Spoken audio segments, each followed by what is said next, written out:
Alam niyo ba,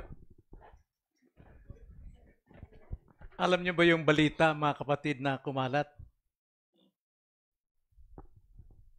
Last year po, nagbalita ang Pag-asa na magkakaroon tayo ng matinding init sa panahong ito. Wala tayong mapagtataguan, lalo na sa Bisaya. Kahit saan ka magtago, sa ilalim ng puno, saan mang magtago, talagang napakainit, hindi mo maiwasan. Walang matatakasan ng tao. Sinabayan pa ng lindol last 2 weeks, I think. At ito ay tumama sa Dulag at maging sa amin, malapit din, wala rin mapagtaguan. Nakikita ko yung bubong, yung bahay namin na hindi pa tapos, pinagagawa, may medyo skeleton pa, umuuga. Tahimik lang kami ni Mama, wala rin mapagtaguan na lugar. Wala pong matatakasan lahat ng tao. Ganyan din po ang buhay Kristiyano. Pagdating po sa mga pasakit, lindol na pasakit, init ng pasakit, wala po tayong mapagtataguan. Lahat po tayo apektado. At dito po sa ating tekstong babasahin, ito po ang layunin ni Apostol Pedro na kanyang sinulatan ang mga Kristiyanong nangalat sa iba't ibang lugar ng Ponto, Galacia, Cappadocia, Asia at Bithynia, na wag nilang kagugulat ang fiery trials na nangyayari sa kanila. Hindi nila ito maiwasan, hindi nila ito matatakasan, at wag nilang isiping ito'y katakatakang pangyayari na nangyayari sa kanilang buhay. Bagamat marami na ang namatay, binalatan, sinunog, nilagari ang kanilang katawan, ngunit ito ang kabilin-bilinan ni Apostol Pedro na wag nila itong ikatakot ng gusto. Ngayon, paano natin maiwasan o paano natin mapagtagumpayan ang mga pasakit na darating sa ating buhay? Tanging salita ng Diyos lamang ang solusyon. At ito'y makikita at basahin natin ang 1 Peter chapter 4 verse 12 to 19. Bagamat ang ating pong tatalakayin ay verses 12 to 14 ngayong araw na ito, at sa susunod po, Lord willing, Sunday, is verses 15 to 19. Ganito po ang pagkakasabi. Mga minamahal, huwag kayong magtaka tungkol sa mahigpit na pagsubok na dumarating sa inyo upang kayo'y subukin, na waring may isang katakatakang bagay na nangyayari sa inyo. Kundi kayo'y magalak, yamang kayo'y nakikibahagi sa mga pagdurusa ni Kristo upang kayo man ay matuwa at sumigaw sa galak kapag ang kaluwalhatian niya ay nahayag. Kung kayo'y inaalipustad dahil sa pangalan ni Kristo, ay mapalad kayo sapagkat ang Espiritu ng kaluwalhatian at ang Espiritu ng Diyos ay naninirahan sa inyo. Tayo po'y manalangin. O dakilang Diyos, kami po ay naninikluhod sa inyo na inyo kaming tulungan at bigyan ng kaunawaan kung paano po namin mapagtatagumpayan ang mga nag-aapoy na pagsubok o pasakit sa buhay Kristiyano, tulad ng init ng panahon at lindol na wala kaming matatakasan. Tulungan niyo kami sa inyong mga salita upang sa gayoy ito'y aming maharap, ito'y aming matanggap, na may pagtitiwala, na may panghahawak sa iyong salita, na kami ay maging higit pa sa mananagumpay. Ito ang aming dalangin sa pangalan ng Panginoong Hesus. Amen. Pinamagatan ko po itong may mga pasakit na darating o may mga parating na pasakit sa buhay Kristiyano. Ngayon, paano na natin ito haharapin, mga kapatid? Now, tatlong pangungugali ang makikita natin at kailangan natin sa pagharap sa mga pasakit na darating sa ating buhay.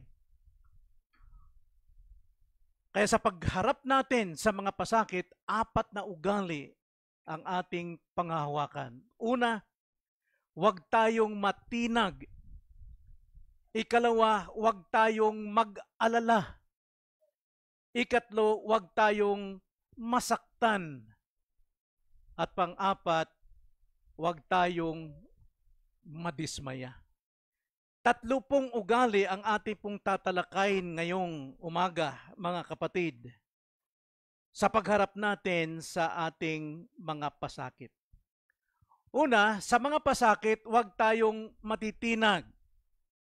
Ganito po ang sabi sa verse 12. Mga minamahal, huwag kayong magtaka tungkol sa mahigpit na pagsubok na dumarating sa inyo upang kayo'y subukin. Nawaring may isang katakatakang bagay na nangyayari sa inyo. No, ini-imply po rito sa ating pong binasa na hindi po maiiwasan ang problema. Hindi maiiwasan ang pagsubok, hindi maiiwasan ang pasakit. Ito'y darating sa atin. At ang kagandahan dito, mga kapatid, hindi ito dumarating kung kani-kanino lamang na walang kabuluhan, kundi ito'y dumarating una sa mga minamahal. At ang tinutukoy ritong minamahal ni Apostol Pedro ay ang kapwa niya mananampalataya, tulad niya, tulad natin. Kung mismong si Apostol Pedro ay dinatna ng pasakit, gaano pa kaya tayo na mga ordinaryong Kristiyano? Kung paanong ang panahon ay mayroong pag-asa, gayon din sa pasakit natin mayroong salita ng Diyos. Kung paanong mayroong lindol, mayroon ding lindol ang Kristiyano na hindi maiwasan. Ito'y nakatakda na para sa atin, na darating ang mga pasakit. Maring ang pasakit mo ay tungkol sa iyong trabaho, mawawalan ka. Maring ang pasakit mo ay ang pagbabalik loob mo sa Panginoon, ngunit maraming hadlang. Ang dapat nating tandaan, unang-una, huwag tayong patitinag. Huwag tayong patitinag. O maaring dumating sa iyo, panghihinaan ka ng loob, maring nadidismaya ka, pero ang sinabi ng Panginoon, dahil ika'y minamahal, huwag kang patitinag, sapagkat maging ang mga bagay na dirananas at daranasin nating pasakit, hindi ito kabulagan sa Diyos, ito'y kasama sa kanyang pagtatakda. Sapagkat ang Diyos ang nagtakda ng lahat ng bagay, nilikha niyang lahat ng bagay, siyang nangangasiwa sa lahat ng bagay. Basahin natin ang Romans chapter 8, verse 28, ganito po ang pagkakasabi. At nalalaman natin, tandaan ninyo, bawat Kristiyano hindi po ignorante sa katotohanan ito na pasakit. Nalalaman natin ito. Bakit? Pinag-aralan na natin ito. May salita na ng Panginoong nauna sa atin. Kaya ang sabi dito, at nalalaman natin na sa lahat ng mga bagay, ang Diyos ay gumagawa sa ano? Ikasasama natin? Hindi po, ang sabi, sa ikabubuti. Kanino? Sa mga umiibig sa Kanya. At sino yung mga iniibig niya? Sa kanila na mga tinawag alinsunod sa Kanyang layunin.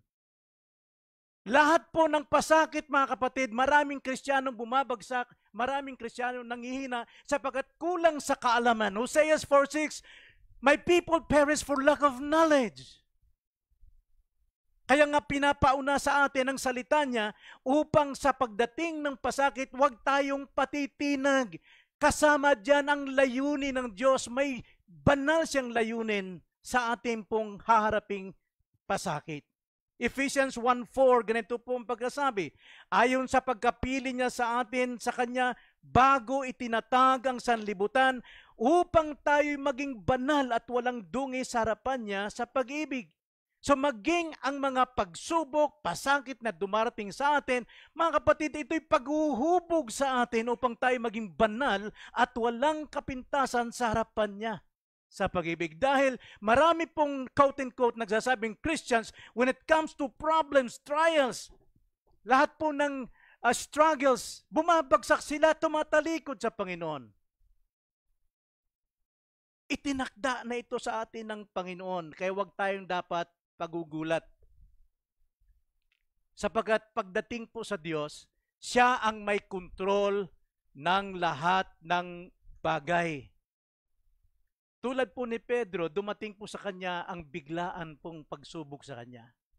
Sa kanyang kayabangan, sa kanyang pagmamalaki, na kailanman hindi ako babagsak, hindi ako tatalikod sa Panginoon. Pero sinabi ng Panginoon, Pedro, bago tumilaok ng ikalawa ang manok, itatatwa mo ko ng 3 beses. Basahin natin ang kasaysayan yon. Luke chapter 22, verse 31, upang makita natin ang biyaya ng Diyos sa mga buhay, kung paanong si Apostol Pedro dumanas siya ng pasakit sa kanyang pananampalataya at relasyon sa Diyos, ganun din tayo. Pero tandaan natin, anong ginawa ng Panginoon? Ang sabi rito, Simon, Simon, narito hiningi ni Satanas na ligligin kayo gaya ng trigo. Now, take note dun sa hiningi. Meaning, ibig sabihin, mismong si Satanas, wala siyang kapangyarihan sa ating magbigay ng pasakit, malibang ito'y ipagkatiwala ng Diyos o ipagbigay hintulot ng Panginoon. Kung walang pahintulot ng Diyos, wala pong magagawa si Satanas. Kaya hiniling niya na kayo'y ligligin ng trigo. Subalit, ito po yung sinabi ng Panginoon, na may kita natin ang kanyang pagkasoberano rito, sa kanyang pagtatakda. Subalit, ako ay nanalangin para sa iyo. Bago pa lamang tayo bumagsak, mayroon nang namamagitan sa atin. Alam na ng Panginoon kung ano yung papasukin natin. Na alam natin, Deuteronomy chapter 28, mayroong tinuro si Moises sa atin, 2 daan. Ang sabi, hiningi ko ang saksi ng Diyos na kayo binigyan ng 2 daan. Daan ng pagsuway at daan ng pagsunod. Gawin niyo ang pagsunod. Pumasok kayo sa obedience. Sapagkat pag kayo pumasok sa mali, tiyak daranas kayo ng iba't ibang consequences sa inyong buhay. At itong pinasok ni Simon, yung kanyang sarili, yung pride niya, instead of kumapit sa Panginoon, magpakababa sa Panginoon. Ang sabi ng Panginoon, subalit ako ay nanalangin para sa iyo upang ang iyong pananampalataya ay huwag mawala. Tingnan niyo kabutihan ng Panginoon. Kahit matitigas ang ulo natin, tulad nitong si Pedro, mayabang siya. Sabi niya kasi, hindi ako mawawala sa iyo, Panginoon, di tulad ng iba. Pero sabi ng Panginoon, ipinanalangin kita. Subalit ako'y nananalangin para sa iyo upang ang iyong pananampalataya ay huwag mawala. Kung makabalik ka na, nandiyan po, ini-imply talaga rito, makakabalik talaga si Pedro. Makakabalik ka talaga. Hindi dahil sa iyong lakas, hindi dahil sa iyong karunungan, hindi sa iyong katalinuhan, kundi dahil sa biyaya ng Panginoon. Siya ang may kontrol ng ating buhay. Dahil sa Kanya. In Him we live and move and have our being. Lahat ng ginagawa natin, trabaho natin dahil sa Kanya. Pero marami sa mga Kristiyano hindi nagpapasalamat sa kanilang tinatamasa. Ngunit, ang Panginoon ay nananalangin una para sa atin. Kaya ang sabi rin, kung makabalik ka ng muli, palakasin mo ang iyong mga kapatid. Be a good testimony to your brethren. Maging malakas tayo, mga kapatid. Yan po sinasabi. Pag dumarating ang pasakit, huwag patitinag. Alam natin ito. Sapagkat inaaral natin ngayon. Ito po ay hindi lang basta pagsubok o pasakit, kundi mahigpit na pagsubok. Sa English, fiery. Alam natin ang buhay dito ng mga Kristiyano na nangangalat sila sapagkat nag-aapoy, nagliliyab po ang mga pagsubok. Pero sabi ni Pablo, huwag niyong ituring itong katakataka. Darating talaga ito sa atin. Ito'y hindi parusa. Yung mga pagsubok na ito. Kundi isang bagay para sa ating kapakanan. At sa totoo, sa pagsubok mga kapatid, I remember that was 1995 na tayo po as a Pentecostal, punong-puno tayo sa second floor ng Andox. More than 500 ang attenders natin. Nandun tayo sa Empire Shopping Center. Every morning, pag tinitignan ko, bago mag-Sunday school, nakahilera ang lahat ng mga uma-attend, papasok doon sa lugar na yon. Pero pagdating po ng Reformation, isa-isang nawawala. Sapagkat nakasanay nila ang pagsamba na lukso-lukso. Dahil yung pastor nila sumasahid sa kesame sa lukso.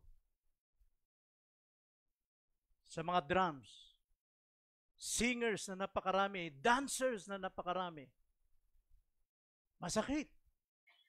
Hindi ko talaga matanggap. Araw-araw umiiyak ako sa kasakit. Out of 500 or more, ang naiwan is 22.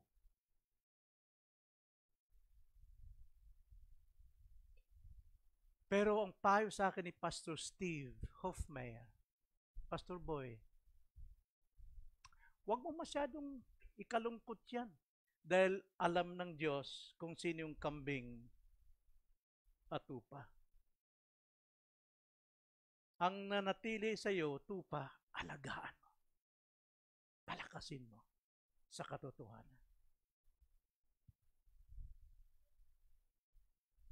So, minsan yung pasakit na dinaranas sa iglesia, isang paraan ng Diyos to separate the goat and the sheep.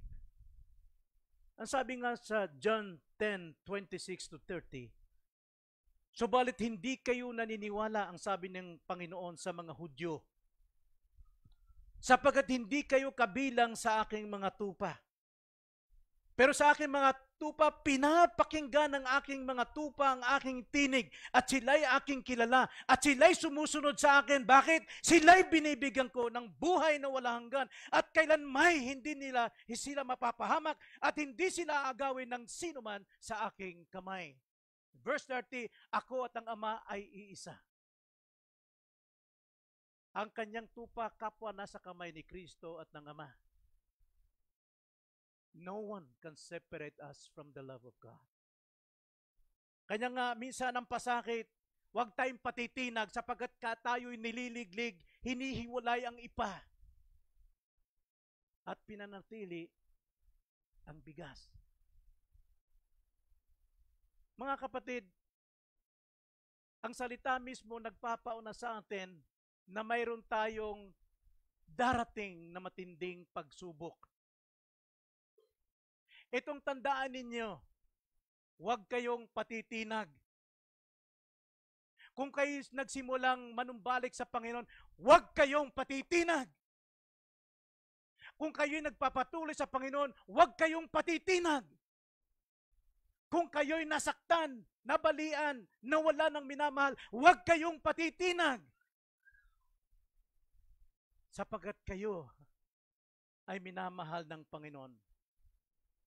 Bagkus dapat kayo magalak, yamang kayo'y nakikibahagi sa mga pagdurusa ni Kristo, upang kayo man ay matuwa at sumigaw sa galak kapag ang kalawalatian ni Kristo ay nahayag na. Ikalawa mga kapatid, pagdating po sa pasakit, una, huwag tayong patitinag. Ikalawa, huwag tayong mag-aalala. Verse 13, kung kayo'y magalak, kundi kayo'y magalak, yamang kayo'y nakikibahagi sa mga pagdurusa ni Kristo upang kayo man ay matuwa at sumigaw sa galak kapag ang kaluwalhatian niya ay nahayag.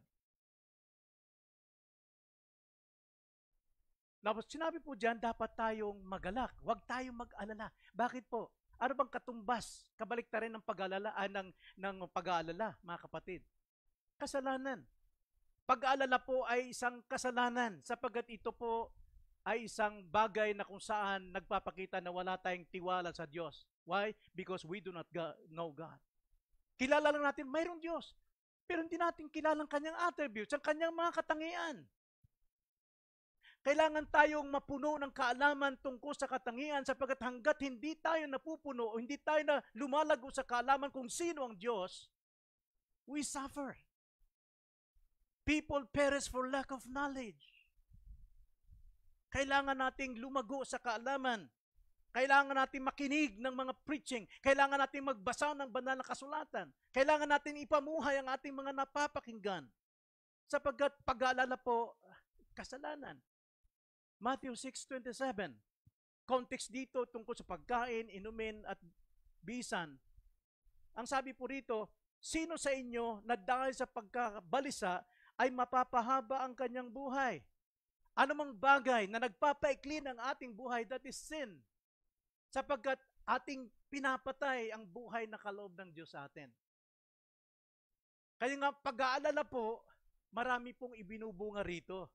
Dahil labis tayo nag-aalala sa mga bagay na darating pa lamang.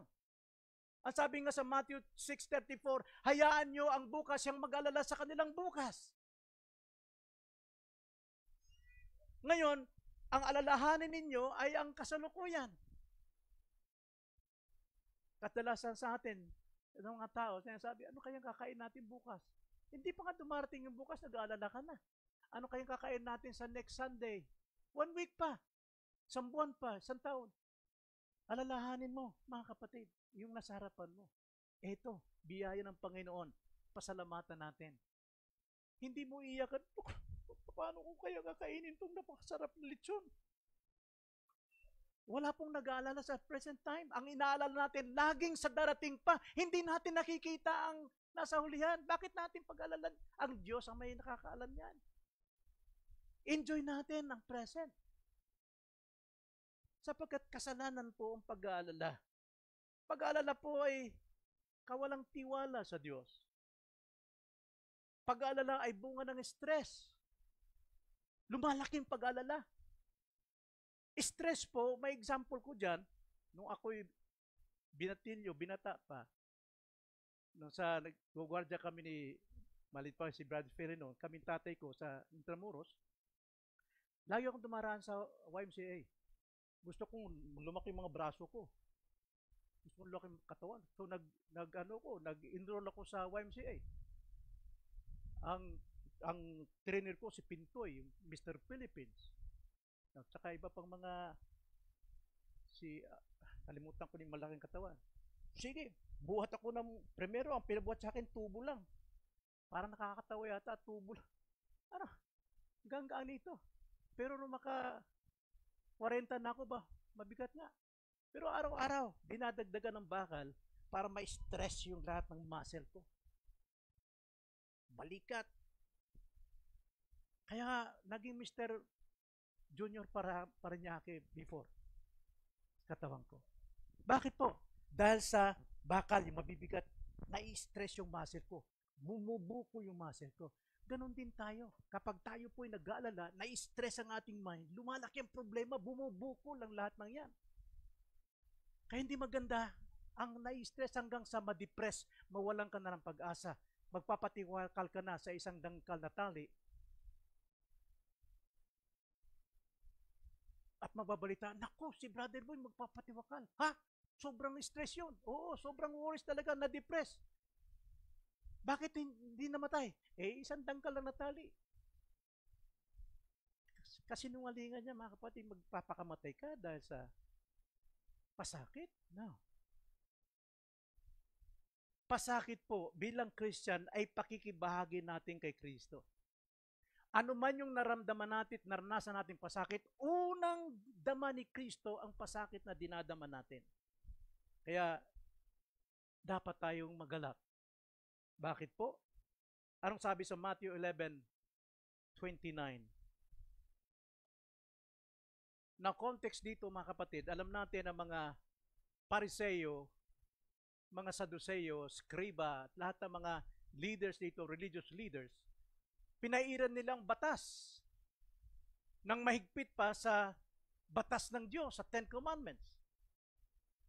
Hindi ka pinapalakad ng 10 dipa kasi yan daw ay trabaho. Hindi ka pwede magbuhat ng karayom sa araw ng Sabat dahil yan trabaho. At ikaw ay babatuhin o papatayin ka. Lahat ng parusa. Kaya ang mga tao noon sa panahong ito, hindi makikilos, ano ba yung gagawin nila? Ano yung trabaho? Dahil sila po'y pasan-pasan ang batas ng mga Hudyo. Kaya nung dumating si Christ, ang sabi sa 29:28, lumapit kayo sa akin, kayong lahat na nanlulupaypay at lubhang nabibigatan, at kayo'y bibigyan ko ng kapahingahan. Na-apply natin ito sa lahat po ng buhay natin. But the context dito ay yung pong batas ng mga Hudyo. Pasanin ninyo ang aking pamatok. Teachings of Christ, the doctrines of Christ. At matuto kayo sa akin, sapagat ako'y maamo at may mapagpakumbabang puso at makakatagpo kayo ng kapahingahan para sa inyong mga kaluluwa. Na kung tayo po'y dumadanas ng pasakit dahil sa ating pagiging Kristiyano, mga kapatid, yung pasakit na yan ay magang sa atin. Bakit po? Yan po ay yoke ni Christ. Siyang unang di ba, sa baka, pagka mag-aararo, 2 baka, 1 yoke lang ginagamit. Pero pag tayo po'y nagpapasan ng ating pasakit, kasama natin si Kristo, kanyang yoke yun. Kaya tayo po ay hindi nahihirapan, kundi si Kristo ang unang nakakadama ng ating paghihirap. Magkakaroon tayo ng kapahingahan ng ating kaluluwa. Kaya napakasarap po, mga kapatid, na kahit na masakit na tayo dumadanas ng pasakit, ito alam natin, kasama natin si Kristong pumapasan sa pasakit na ito. Kaya nga, sa mga pasakit, una, huwag tayong patitinag. Ikalawa, huwag tayong mag-aalala. At pangatlo, sa mga pasakit, huwag tayong masasaktan. Alam niyo po sa Bisaya, na hindi ko na lang maring marinig nila ito dahil sila po yung nakikinig ng message. May nagkaroon ng kaguluhan ng church. Dahil isa sa mga manggagawa rito nag-meeting. I-evaluate yung pastor. Gustong patalsikin yung pastor. Yung iba naman, may problema tungkol sa buhay na may buhay ng mga miyembro. Alam lahat. Bakit alam? Ang layunin, ganito, ang dahilan. Yung pastor, pagdating po sa oversight ng mga members, sinasama nila yung mga workers. Kaya lahat ng problema ng bawat membro, alam ng lahat ng mga workers. At ang mga workers naman, 3 bibig. Kaya kanya-kanya silang siraan. Wala magawa yung pastor. Kaya miniting ko sila, sabi ko ganito, wala sa Biblia na ang mga leader mag-aaklas laban sa pastor. Diyos lang ang maaaring makapagtanggal sa kanya at yun ay dapat nating tignan. Kayo, ang Diyos ang pumili, humirang sa pastor at kayo ang nagkumpirma sa pastor na siya'y pinili alinsunod sa 1 Timothy chapter 3. Pinag-aralan ninyo ang characteristic and requirements. Ganito yun. At kayo namang, ibang mga worker, wala kayong pakialam sa buhay ng mga miyembro. Tumahimik kayo. Tumahimik kayo sa buhay na may buhay ng mga miyembro. Sabi ko, etong buhay ng pastor. Ang pastor, hindi dapat kumukuha ng kasama sa pag-oversight. Kasi uungkatin ng pastor lahat ng kanyang nilalaman sa buhay niya kung siya ba'y malago na sa pananampalataya. Lalabas ang problema, lalabas ang hinaing. Ang pastor ang siyang yumayakap ng problema ng bawat miyembro. Ang pastor ang pumapasan ng bigat ng bawat miyembro. Kaya ang gawain ng pastor hindi basta-basta. The whole year na kanyang in-oversight, pasan-pasan, yakap-yakap ng pastor ang problema ng bawat isa. At ginagawa niya ang lahat ng solusyon, pupuntahan niya, kakausapin niya upang mabigyan ng solusyon ng kanilang problema. Hindi mga miyembro ang papasan ng problema ng bawat isa. Bawat isa, halimbawa ilan tayo rito ngayon? Naubos yung outline, 80. Bawat isa, may problema. Di 80 problems na. Eh kung dalawa problema, 160 problems na, paano yayakapin ng pastor yun? Kaya ang pastor dapat mapagkatiwalaan sa lahat ng sikreto. Kahit sa message niya, hindi sasabihin kung gaano kabigat ang problema ng bawat isa. Kaya nga ang buhay ng pastor is to prepare the sermon and prayers para sa mga miyembro. Kaya nga, huwag tayong mag-aalala. Ikatlo, sa mga pasakit, huwag tayong masasaktan. Verse 14, ganito ang sabi, kung kayo'y inaalipusta dahil sa pangalan ni Kristo, ay mapapalad kayo sapagkat ang Espiritu ng kaluwalhatian at ang Espiritu ng Diyos ay naninirahan sa inyo. Espiritu naninirahan sa atin. Na gustong kukuha ko ng reference sa Galatians 2:20 kung ano pong kalagayan natin. Bakit natin kayang harapin at sagupain anumang problema at paano natin gawin para wag tayo masaktan. Galatians 2:20, ganito po ang pagkakasabi. Ako'y ipinakong kasama ni Kristo. Ito'y testimony ni Paul. Kung sino? Si Pablo. Ako'y ipinakong kasama ni Kristo at hindi na ako ang nabubuhay. Bawat Kristiyano, pag-aari tayo ni Kristo, hindi na tayo nabubuhay sa ating sarili. Hindi na. Na paano tayo mamuhay? Tuloy natin. Kundi si Kristo ang nabubuhay sa akin. At ang buhay ko ngayon, na ikinabubuhay ko ngayon sa laman, ay ikinabubuhay ko sa pamagitan ng pananampalataya. So we are not living in the flesh, in carnal mind, but faith. Romans 1:17, the righteous shall live by faith. Namumuhay tayo sa pananampalataya kay Kristo na siyang may kontrol, na si Kristo ang nagtatanggol sa atin, na si Kristo ang magtuturo sa atin, na si Kristo ang gagabay sa atin sa lahat ng ating mga lakad, plano at desisyon. It is no longer you who operate yourself. Kaya the more we know Christ, the more we know God, the more naman tumitibay ang ating pananampalataya. Kaya nga mga kapatid, hindi tayo dapat masasaktan pagdating sa pasakit, kundi mamuhay tayo sa pananampalataya, sapagat tayo po una sa lahat pinalalahan ni Kristo na hindi tayo ligtas sa mundong ito. John 15:18-20, isang dahilan na huwag na tayo masasaktan pagka dumating sa atin anumang pasakit dumating sa buhay natin. 18, kung kayo'y kinapupuotan ng sanlibutan, ay alamin ninyo na ako muna ang kinapuutan nito bago kayo. See? Huwag tayong magugulat. Naku, dito mabuhay Kristiyano. Ayoko na. Imbis na malapit na ako sa Kristiyano, daming problema. Mga kapatid, taglay ni Kristo ang buong problema ng mundo. Sinarili niyan. Pinasanan niyan. Kinamatayan niyan. The same with elders. Kung kayo'y kinapupuutan ng sanlibutan, ay alamin ninyo na ako muna ang kinaputan nito bago kayo. Kung kayo'y taga sanlibutan, iibigin kayo ng sanlibutan. Lahat ng time mo kontrolado ng sanlibutan dahil ayaw mo magpakontrol sa time ng Panginoon.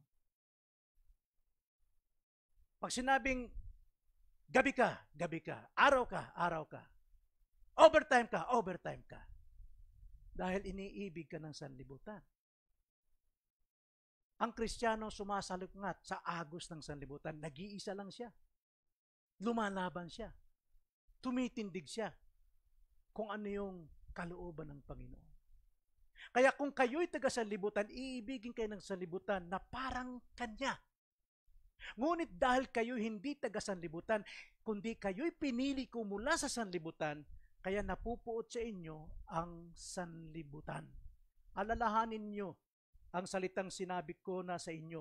Ang alipin ay hindi higit na dakila kaysa kanyang Panginoon.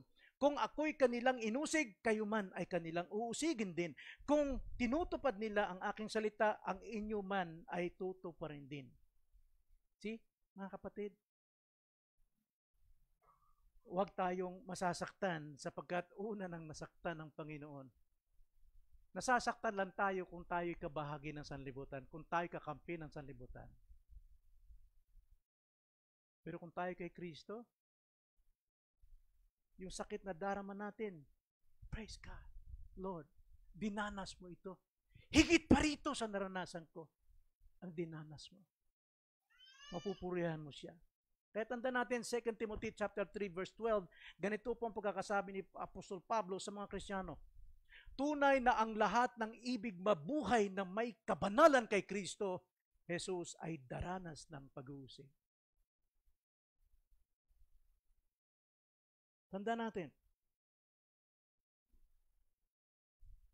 And indeed, everyone who desires to live godly in Christ Jesus shall be persecuted. Hindi po katakataka yan. At maghahating kasama ni Kristo. Inaalipos na tayo, mga kapatid, sabi sa verse 14, ngunit tayo po ay mapalad. Basahin natin uli ang verse 14. Kung kayo inalipusta dahil sa pangalan ni Kristo ay mapapalad kayo. Yung salitang inalipusta, two Greek word. Una po, akusahan ka ng kasinungalingan. Ikalawa is to discipline you. Disiplinahin ka. Now, pagka-akusahan ka ng kasinungalingan, chapter 5, sa Beatitudes, verse 10, ganito ang sabi, mapapalad ang mga inuusig dahil sa katwiran sapagkat kanila ang kaharian ng langit. Mapapalad kayo kapag kayo ay inilalait, inuusig at pinagsasabihan ng sari-saring kasamaan na pawang kasinungalingan dahil sa akin. Maggalak kayo at magsaya sapagkat malaki ang gantimpala ninyo sa langit sapagkat gayon din nila inusig ang mga propetang nauna sa inyo. Yan po yung una, yung inalipusta. Ikaw ay inaakusahan. Ikalawa po ay disiplina ng Diyos. Ganito po ang sabi, Hebrews 12, verse 5 to 8.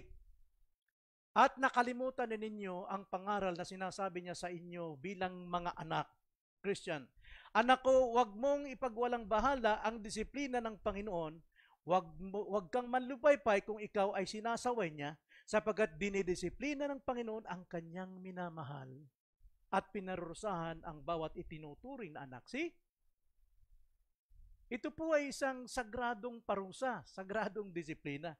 Kaya sabi sa verse 7, magtiis kayo alang-alang sa disiplina.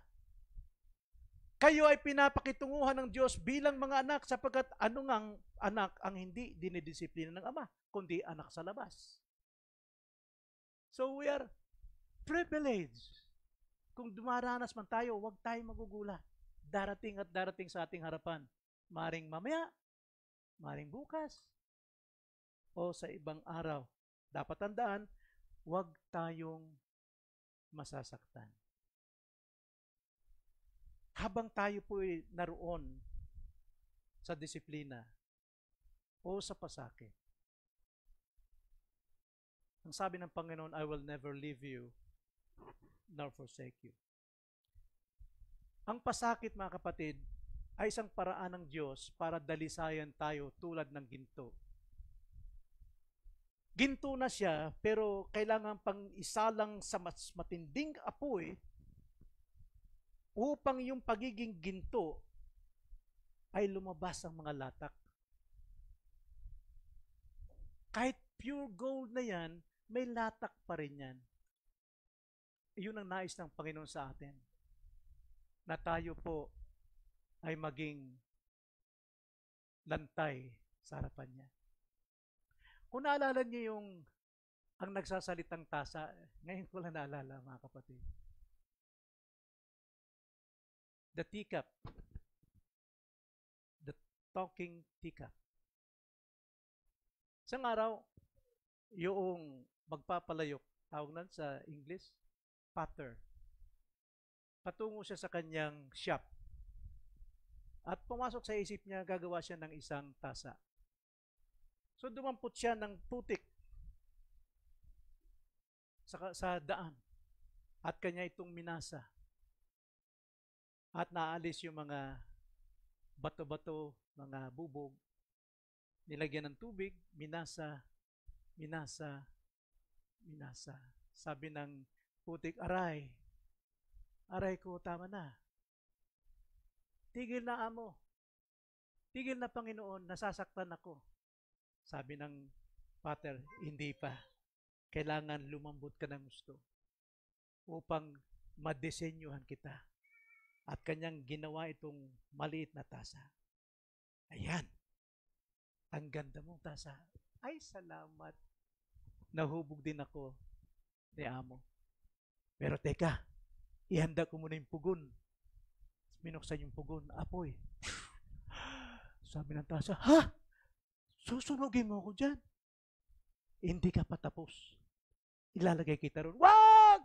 Wag! Maawa ka sa akin, Panginoon! Wag! Wag! Pero wala siyang magawa. Nilagay sa gitna. Sinara yung pugon. Nagsusumig siya, aray! Aray! Aray! Ang hirap naman ito. Sana hindi mo na akong nilikhang tasa. Ganito palang buhay ko. After a minute, binuksan. Sabi nung, ay, salamat. Buhay pa ako. Tingnan. Ting, ting, ting, ting. Bay, matibay na. Ting, ting, ting, ting. Ganda mo. Oo nga po, maganda akong pagkagawa mo. Ay, hindi pa ako tapos. Kinuha yung pintura. Baho-baho niyan. Ayoko niyan. Ayoko yan. Hindi lalagyan kita ng kulay. Para gumandang kulay mo, disenyohan kita ng magandang disenyo. Ayaw ng tasa, talaga, nagpupumilit siya pero wala siya magawa. Hanggang sa, yan, ganda mo na. Ang ganda siguro pag binenta ka, baka 1,000 dolyar.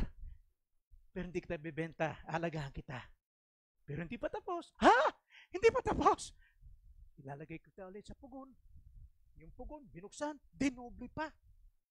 Ng 7 init, apoy. Sabi nung tasa, aray ka, mamamatay na ako niyan. Hindi ako mapapakinabangan. Mamamatay ko. Habang buhat-buhat sumisigaw, ah! Nilagay doon, pang! Tahimik si Tikap. Mga ilang oras. Binuksan uli. Pagbukas, salamat. Lumamig din. Nakuha ngayon nung magpapalayo kong Tikap. Wow. Yan ang naplano ko sa'yo. Dito sa aking isipan, dito sa aking puso, na ikaw ay maging ganyan. Kung hindi dahil sa apoy, hindi titingkad ang kulay at hindi lalong titibay ang iyong pagkatika. Mga kapatid, hindi natin dapat ikagulat na parang katakataka sa buhay natin ang pasakit. May layunin ng Diyos upang tayo maging lantay, may pagmamalaki at makapagbibigay luwalhati sa ating Panginoon. Tayo manalangin. Panginoon, salamat po sa umagang ito. Salamat sa iyong mga salita. Muli mong pinatibay ang aming pananampalataya. At Lord, salamat po na handa na kami ngayong humarap anumang mga pasakit, pagsubok na darating sa aming buhay. Na huwag kaming patitinag, Panginoon. Na huwag kaming masaktan at huwag kaming mag-aalala sapagkat kami nasa iyong kamay. In Jesus' name. Amen.